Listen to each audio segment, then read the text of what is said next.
Hey guys, I'm all back again. This is the second take. For whatever reason, my first video did not record. Today I'm going to be covering the Galaxy S23 Ultra. This is the final countdown before it is officially announced on February 1st. These days, smartphones don't really change that much on a year-to-year basis. Somehow they always miraculously release in the wild before it is launched. So usually there's no surprises there.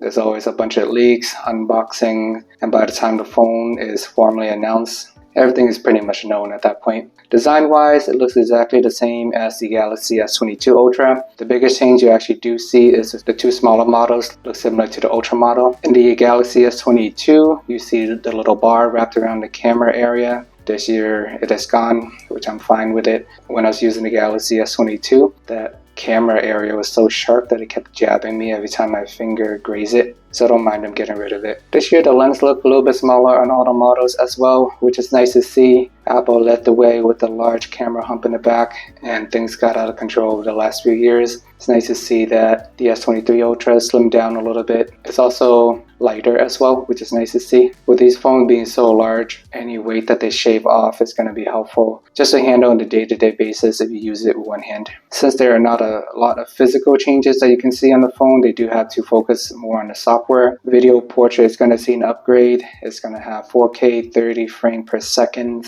I'm not sure how many people actually need that, but it is an improvement nonetheless. So these high-end phones are usually for the super enthusiasts with all the features that is nice to have, but most normal everyday people probably wouldn't use them. The background blur is going to be improved as well. I feel like these are always subjective. I know like in the photos you can always adjust the blur afterwards, but it's good to see them always improving with the portrait mode. S23 Ultra is going to have better thermal control. Galaxy phones in general tend to run pretty warm in the past when I use them, whether I'm gaming or do a lot of video recording, sometimes even charging. I do feel like the phone get hot over time, so anything they can do to improve here would be great. In terms of color, we got the white looking color with a hint of pink and lavender. There's also another iteration of green, which has a grayish tint. Since they're not really changing the actual design of the phone, I guess the bare minimum they can do is change the color. I always like having more options rather than just a plain black and white color. The box design looks a little bit weird. I hope this is not the final look. Don't know why they made the phone so small with a giant ugly sticker at the top.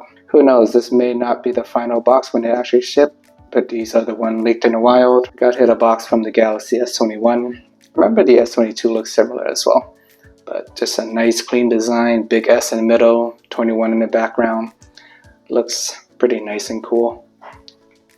And then I also have the Galaxy A53, giant phone, nice design.